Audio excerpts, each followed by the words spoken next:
Muling naging usap-usapan ang kapamilya actress-vlogger na si Ivana Alawi matapos ang naging pasabog niyang pahayag tungkol sa una nilang proyekto ng aktor na si Joshua Garcia.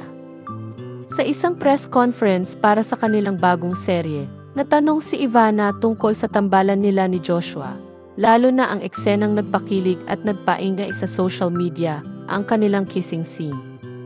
Nang diretsahang tanungin kung totoo bang tinaguri ang higop king si Joshua, walang pag-aalinlangan ang naging sagot ni Ivana. Yes, higop king, ganun. Biro niya habang tumatawa na lalong ikinatuwa ng mga naroroon. Dagdag pa ng aktres, sobrang intense raw ng eksena at aminado siyang nagulat siya kung gaano ka-all out si Joshua kapag nasa ganitong klaseng tagpo. Ikinuwento rin ni Ivana ang isang nakakatawang palitan nila ng linya sa set. Matapos ang eksena, nasabi raw niya kay Joshua ang, "Grabe ka naman," na sinagot naman ng aktor ng pabirong tanong na, "Humigop ba?" Dahil dito, nauwi sa tawanan ang dalawa at lalong gumaan ang atmosphere sa set. Sa kabila ng kilig at biruan, nilinaw ni Ivana na nanatiling profesional ang kanilang samahan. "Siyempre crush ko naman yun, pero professional pa rin," git niya.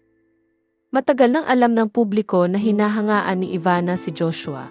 Hindi lamang sa itsura nito, kundi lalo na sa husay niyang magdala ng emosyon sa bawat eksena. Dahil sa mga papuring ito, hindi rin maitatangging flattered si Joshua, lalo na't galing mismo sa kanyang ka-love team ang mga magagandang komento. Noong Nobyembre ng nakaraang taon, opisyal na inanunsyo na sina Ivana Alawi at Joshua Garcia ang magsasama sa bagong seryeng pinamagatang Love is Never Gone na planong kunan sa bansang Morocco. Ito ang kauna-unahang proyekto ng dalawa bilang magka-love team sa isang serye, kaya naman mas lalong mataas ang inaasahan ng fans sa kanilang tambalan.